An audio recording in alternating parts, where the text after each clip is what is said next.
Vulturing, quand les vautours émotionnels guettent. Le vulturing, ou vautourage en français, désigne les comportements de ces profils opportunistes qui ne font rien d'autre qu'attendre leur chance avant d'agir. À la manière des vautours peu courageux qui, plutôt que de chasser eux-mêmes, rôdent autour d'une proie déjà blessée, ils patientent jusqu'à ce que celle-ci tombe à terre pour intervenir. Cruelle manœuvre qui concerne des personnes de bien peu de valeur et forcément perverses narcissiques, penserez-vous. Et pourtant, réfléchissez bien et passez en revue votre entourage. Il y a sûrement l'un de ces charognards émotionnels dans votre cercle social. Une victime de souffrance sentimentale est en effet une conquête quasiment remportée d'avance pour ceux qui ne visent qu'à se repaître des restes abandonnés à leur misère. Qui sont ces rapaces de l'amour? Comment opèrent-ils? Quels dégâts peuvent-ils causer et comment s'en protéger? Explication. Cette réflexion est tirée d'un article du site internet www.pervers-narcissique.com, dirigé par Pascal Couder, psychanalyste et psychologue clinicien, co-auteur de l'ouvrage de référence « La manipulation affective dans le couple, faire face à un pervers narcissique ». Depuis plus de 30 ans, Pascal Couder et son équipe de thérapeutes spécialistes des questions autour de la manipulation sentimentale prennent en charge les victimes de PN francophones partout dans le monde grâce à la vidéoconsultation. Rendez-vous sur pervers-narcissique.com pour accéder gratuitement à une multitude de ressources précieuses. Qui sont les vautours émotionnels? Ceux qui pratiquent le vulturing se positionnent le plus généralement dans le rôle de confident, de meilleur ami, de personne de confiance. Ce sont avant tout des individus frustrés qui, à défaut d'avoir assumé leur envie de séduire l'objet de leur convoitise, se sont contentés d'une relation platonique. Loin d'envisager la dangerosité du vautour, la proie le voit plutôt comme un frère, un sauveur ou un saint.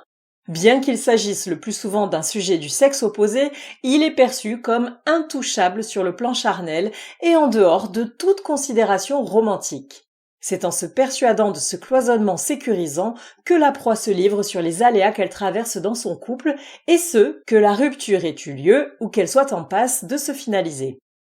Le plus ironique dans tout cela, c'est que les amis suffisamment distancés de cette relation détectent aisément les arrière-pensées du rapace.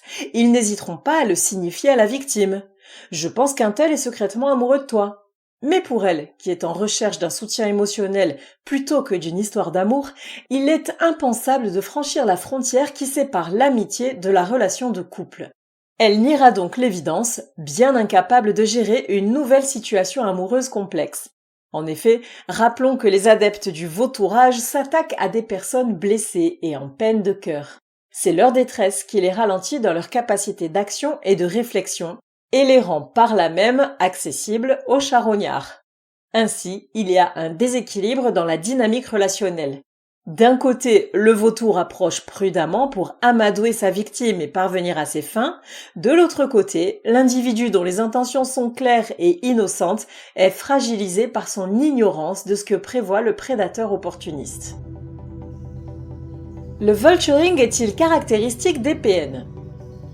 Si l'on s'intéresse au mode opératoire des vautours sentimentaux, on peut tout à fait reconnaître la personnalité atteinte du trouble narcissique. En effet, la présence d'une stratégie et la manipulation des émotions pour amener une personne vulnérable à tomber dans des bras qu'elle n'aurait pas considérés en des temps moins tourmentés nous indique une dimension toxique de la relation. Toutefois, cet opportunisme typique des pratiquants du vulturing ne relève pas obligatoirement de la psychopathologie. Il n'y a pas forcément de perversion sexuelle ou de réification, c'est-à-dire la chosification de la proie, mais bien une volonté d'optimiser ses chances de conclure. En soi, profiter de la fragilité de quelqu'un pour parvenir à ses fins au détriment de ses affects est détestable, mais cela n'entre pas pour autant dans le champ du sadisme. L'anéantissement d'autrui n'est pas nécessairement la finalité, c'est plutôt de l'égoïsme, une certaine immaturité sous fond de manque d'empathie. En conséquence, un MPN pourra utiliser le vulturing pour instaurer son emprise, mais une victime de perversion narcissique en passe de s'en sortir pourra très facilement tomber sur un vautour sentimental non pathologique. C'est même malheureusement un scénario assez courant et qui cause de gros dégâts. En effet, ne nous leurrons pas, quelqu'un qui profite de la détresse pour séduire n'est pas voué à devenir un partenaire de vie stable et réellement bienfaisant. L'échec de cette relation post-PN risque donc fortement de provoquer une atteinte psychique supplémentaire et éventuellement une rechute sous la domination du PN. 5 procédés des vautours sentimentaux. La technique des vautours émotionnels porte les traits du soutien moral, de la compassion et de l'intérêt marqué pour le bien-être de la personne convoitée. Ce qui est pris pour de l'altruisme est en fait de la prédation. Voyons le mode opératoire de ces charognards de l'amour. 1. Ils sont à l'affût des moindres fluctuations émotionnelles de leur proie. Jamais n'avez-vous bénéficié d'un tel intérêt pour vos affects. Cette personne providentielle, qui ne ressemble à aucune autre, porte une attention hors du commun à tout ce qui constitue votre vie émotionnelle. Le vautour est en fait en pleine reconnaissance de terrain. Plus vous vous livrez, plus vous le renseignez sur le moment où il pourra mener l'assaut. 2. Il se place en personne ressource en cas de difficulté. Vous avez l'impression que le rapace qui rôde autour de vous est là pour vous protéger de tous les dangers ? S'il vous propose de vous aider financièrement, de vous trouver du travail, de vous héberger, de garder vos enfants, de vous amener partout où vous le voudrez sans rien demander en retour, ne soyez pas dupe. Il ne tient ce rôle que pour entretenir une sorte de dette qu'il espère récupérer rapidement en nature. 3. Ils enregistrent la moindre information utile. Êtes-vous bluffé par sa capacité à recueillir et retenir toutes vos confidences ? Avez-vous l'impression que rien ne lui échappe vous concernant ? Est-il au courant de choses que vous ne lui avez pas dites ? Il se peut qu'il vous étudie si minutieusement qu'il a jusqu'à fouiller le moindre aspect de votre vie, y compris vos réseaux sociaux. 4. Ils intègrent le cercle intime. Un vautour vous suit partout jusqu'à devenir quasiment indissociable de vous. Vous vous sentez obligé de l'inclure dans toutes vos activités et sorties. Comme les 2 doigts de la main, vous devenez inséparables et vos autres amis, votre famille, doivent désormais compter avec sa présence. Au fond, vous n'avez pas l'âme de l'exclure de certains aspects de votre quotidien. Lui qui est si attentionné, si prévenant, il ne vous semble pas mériter de mise à l'écart. Il pourra feindre ne pas vouloir s'imposer, mais dans les faits, il prendra de plus en plus de place. 5.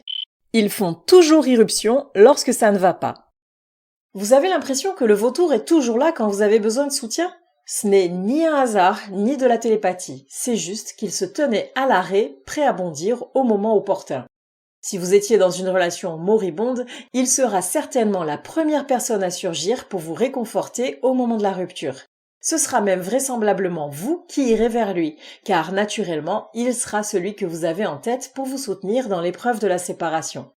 Attention, parce qu'il saisira l'opportunité de vous mettre dans son lit parfois très vite, voire le soir même. Le tout pour lui est d'agir avant que quelqu'un d'autre se présente dans votre vie. Comment se protéger du vautourage ? Pour se protéger du vautourage, rien ne vaut le travail introspectif. Une fois de plus, c'est la dépendance affective qui est à remettre en cause dans la dynamique relationnelle dysfonctionnelle. Savoir se recentrer sur soi, soigner son enfant intérieur en privilégiant une alliance thérapeutique de qualité peut aider à se prémunir de ce genre de pratiques amoureuses dommageables. En effet, la relation avec un pervers narcissique a certainement épuisé vos ressources psychiques. Avant d'engager à nouveau vos sentiments sur une base saine, il va falloir vous reconstruire et surtout redorer votre propre image. C'est malheureusement par manque d'auto-estime que l'on se laisse persuader que quiconque serait assez fou pour s'intéresser à nous ne doit surtout pas nous filer entre les doigts. Un animal blessé s'en remet à ses congénères pour le protéger des prédateurs et se cache en sûreté pour guérir avant de reprendre sa route. Refaites-vous une santé mentale et physique à l'aide de ceux dont les intentions sont sans ambiguïté avant de vous ouvrir à nouveau au monde. Le vulturing peut potentiellement porter le coup fatal qui vous anéantira pour de bon après une rupture difficile, surtout si elle fait suite à une relation toxique. À l'opposé de la relation pansement, l'attaque du vautour sentimental ne vous laissera que plus fragile psychologiquement. Méfiez-vous des bons samaritains qui surgissent dans votre vie comme par enchantement à un moment clé de votre parcours amoureux. Un couple solide se forme dans l'honnêteté, la communication et la bienveillance. Quelqu'un qui vous approche sans dévoiler le fond de sa pensée reste un manipulateur à fuir.